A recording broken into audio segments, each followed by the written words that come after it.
Retail. Retail is the sale of goods and services from individuals or businesses to the end user. Retailers are part of an integrated system called the supply chain. A retailer purchases goods or products in large quantities from manufacturers directly or through a wholesale, and then sells smaller quantities to the consumer for a profit.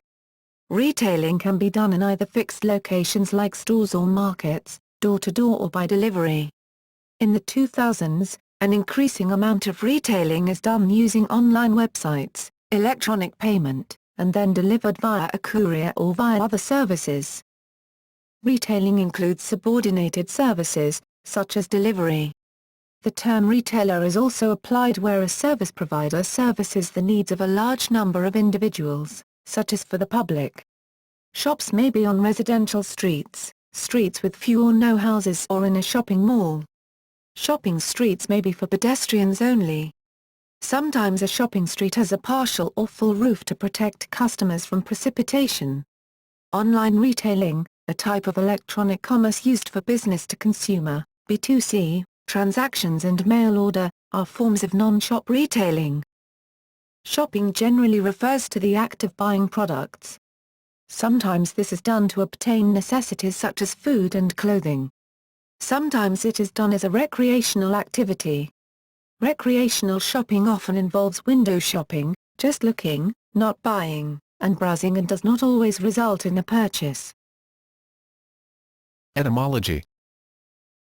Retail comes from the Old French word tailor, which means to cut off, clip, pare, divide in terms of tailoring, 1365. It was first recorded as a noun with the meaning of a sale in small quantities in 1433, from the Middle French retail, piece cut off, shred, scrap, paring. Like in French, the word retail in both Dutch and German also refers to the sale of small quantities of items. Types of retail outlets. A marketplace is a location where goods and services are exchanged. The traditional market square is a city square where traders set up stalls and buyers browse the stores. This kind of market is very old, and countless such markets are still in operation around the whole world. In some parts of the world, the retail business is still dominated by small family-run stores, but this market is increasingly being taken over by large retail chains. Most of these stores are called high street stores. Gradually high street stores are being regrouped at one location called malls. These are more defined and planned spaces for retail stores and brands. Types by products. Retail is usually classified by type of products as follows.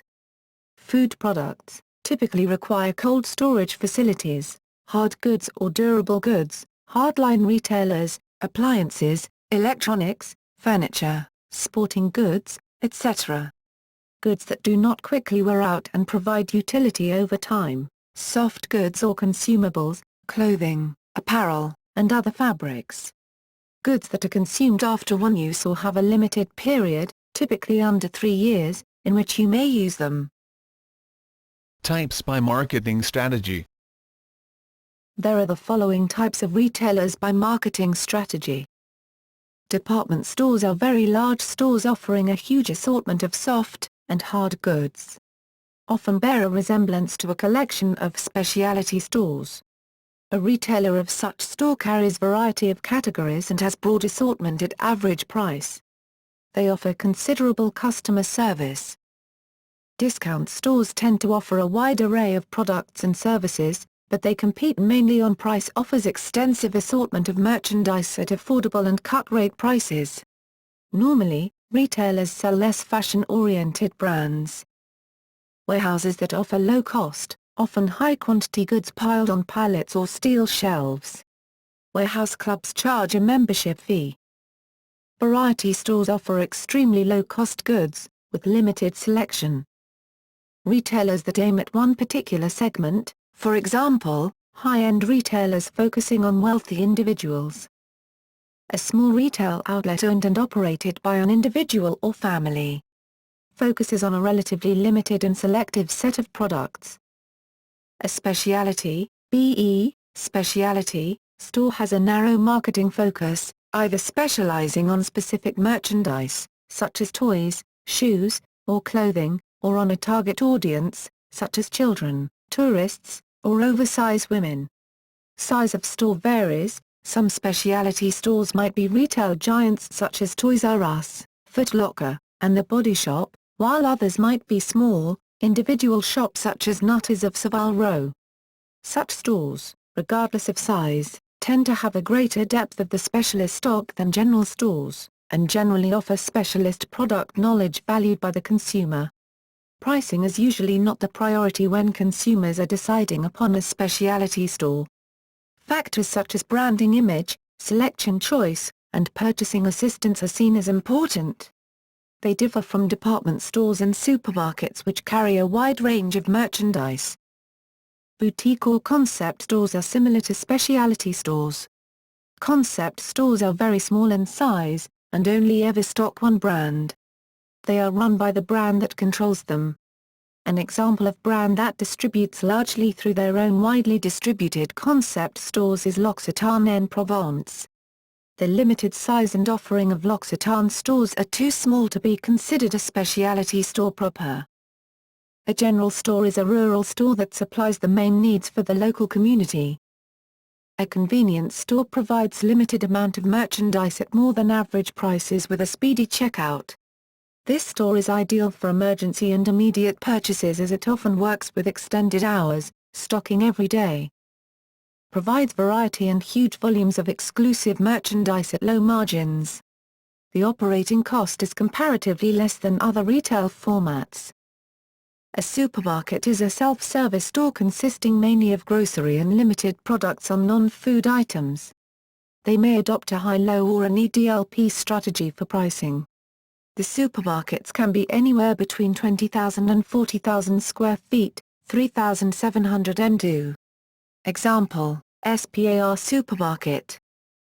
The shopping mall has a range of retail shops at a single outlet. They endow with products, food and entertainment under a roof. By supplying wide assortment in a single category for lower prices, a category killer retailer can kill that category for other retailers.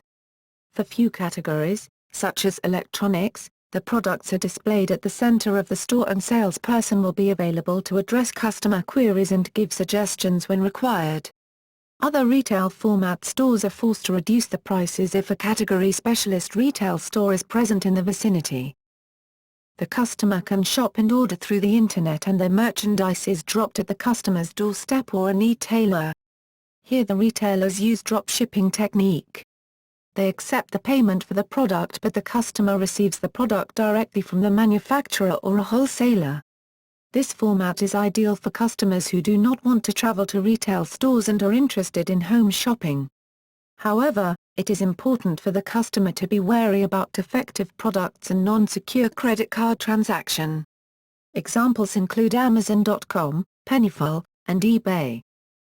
A vending machine is an automated piece of equipment wherein customers can drop the money in the machine and acquire the products. Some stores take a no-frills approach, while others are mid-range, or high-end, depending on what income level they target. Other types. Other types of retail store include automated retail stores, self-service, robotic kiosks located in airports, malls and grocery stores. The stores accept credit cards and are usually open 24/7. Examples include Zoom shops and Redbox, big box stores, encompass larger department, discount, general merchandise, and warehouse stores. Retailers can opt for a format as each provides different retail mix to its customers based on their customer demographics, lifestyle and purchase behavior. A good format will lend a hand to display products well and entice the target customers to spawn sales. Operations. Retail pricing. The pricing technique used by most retailers is cost-plus pricing. This involves adding a markup amount, or percentage, to the retailer's cost. Another common technique is suggested retail pricing. This simply involves charging the amount suggested by the manufacturer and usually printed on the product by the manufacturer. In Western countries, Retail prices are often called psychological prices or odd prices. Often prices are fixed and displayed on signs or labels. Alternatively, when prices are not clearly displayed, there can be price discrimination, where the sale price is dependent upon who the customer is.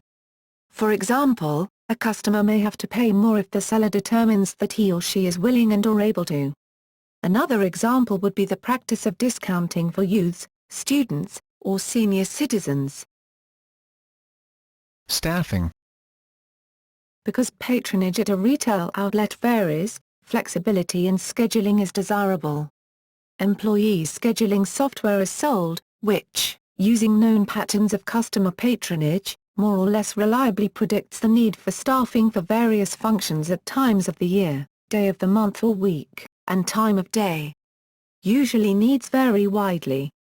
Conforming staff utilization to staffing needs requires a flexible workforce which is available when needed but does not have to be paid when they are not part-time workers. As of 2012, 70% of retail workers in the United States were part-time. This may result in financial problems for the workers, who, while they are required to be available at all times if their work hours are to be maximized, may not have sufficient income to meet their family and other obligations. Transfer mechanisms.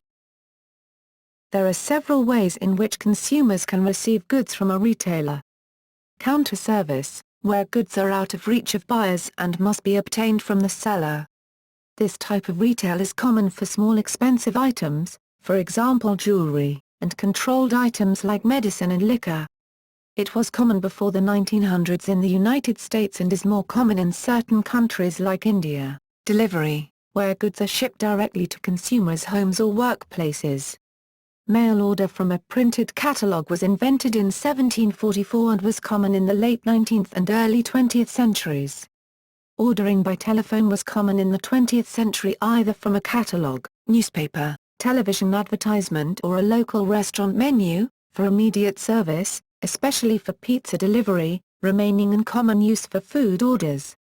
Internet shopping, a form of delivery, has eclipsed phone ordering, and, in several sectors, such as books and music, all other forms of buying. Direct marketing, including telemarketing and television shopping channels, are also used to generate telephone orders. Started gaining significant market share in developed countries in the 2000s. Door-to-door sales, where the salesperson sometimes travels with the goods for sale. Self-service, where goods may be handled and examined prior to purchase. Digital delivery or download, where intangible goods, such as music, film, and electronic books and subscriptions to magazines, are delivered directly to the consumer in the form of information transmitted either over wires or airwaves, and is reconstituted by a device which the consumer controls, such as an MP3 player. See Digital rights management. The digital sale of models for 3D printing also fits here, as do the media leasing types of services, such as streaming. Second-hand retail. Some shops sell second-hand goods.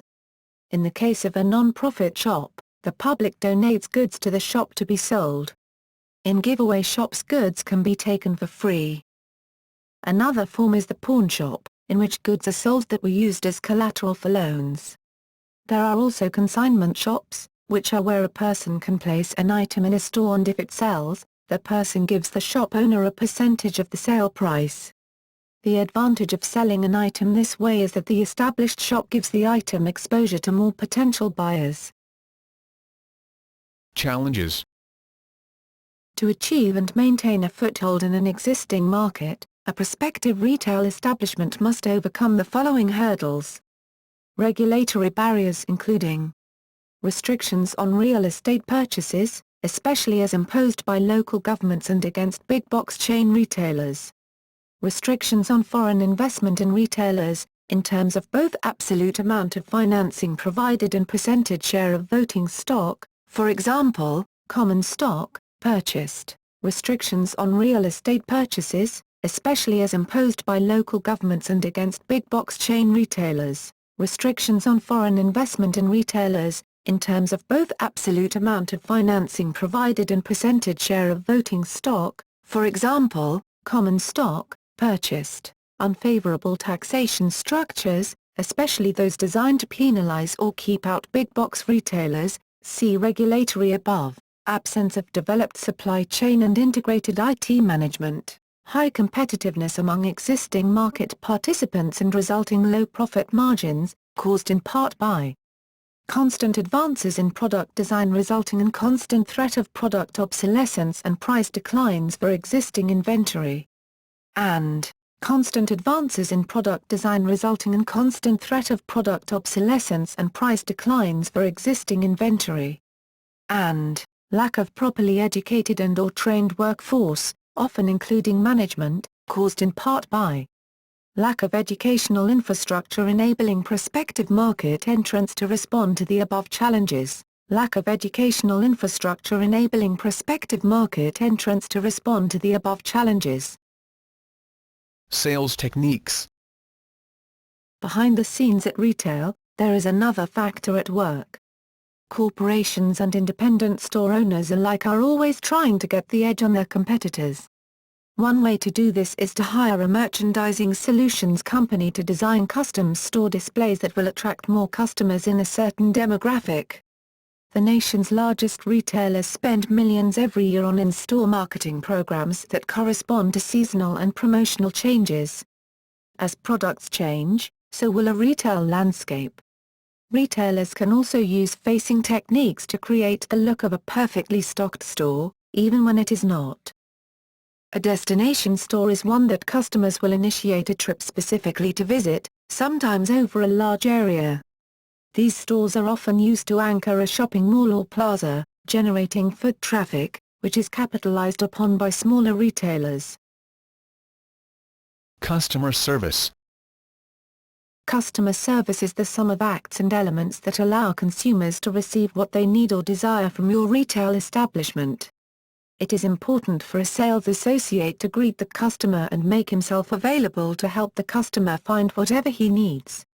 When a customer enters the store, it is important that the sales associate does everything in his power to make the customer feel welcomed, important, and make sure he leaves the store satisfied. Giving the customer full, undivided attention and helping him find what he is looking for will contribute to the customer's satisfaction. For retail store owners, it is extremely important to train yourself and your staff to provide excellent customer service skills. By providing excellent customer service, you build a good relationship with the customer and eventually will attract more new customers and turn them into regular customers. Looking at long-term perspectives, excellent customer skills give your retail business a good ongoing reputation and competitive advantage. Statistics for national retail sales. United States. The United States retail sector features the largest number of large, lucrative retailers in the world. A 2012 Deloitte report published in Stores magazine indicated that of the world's top 250 largest retailers by retail sales revenue in fiscal year 2010, 32% of those retailers were based in the United States, and those 32% accounted for 41% of the total retail sales revenue of the top 250. Since 1951, the U.S. Census Bureau has published the Retail Sales Report every month. It is a measure of consumer spending, an important indicator of the U.S. GDP. Retail firms provide data on the dollar value of their retail sales and inventories. A sample of 12,000 firms is included in the final survey and 5,000 in the advanced one. The advanced estimated data is based on a subsample from the USCB Complete Retail and Food Services sample. CE region. In 2011, the grocery markets in 6 Central European (CE) countries was worth nearly EU107 billion, 2.8% more than the previous year when expressed in local currencies. The increase was generated foremost by the discount stores and supermarket segments, and was driven by the skyrocketing prices of foodstuffs. This information is based on the latest PMI report entitled Grocery Retail in Central Europe 2012. Consolidation. Among retailers and retail chains, a lot of consolidation has appeared over the last couple of decades. Between 1988 and 2010, worldwide 40,788 mergers and acquisitions with a total known value of $2.255 trillion have been announced. The largest transactions with involvement of retailers in from the United States have been, the acquisition of Albertsons Incorporated for $17 billion USD in 2006, the merger between Federated Department Stores Incorporated with May Department Stores valued at $16.5 billion USD in 2005, now Macy's, and the merger between Kmart Holding Corporation and Sears Roebuck and Company with a value of $10.9 billion USD in 2004.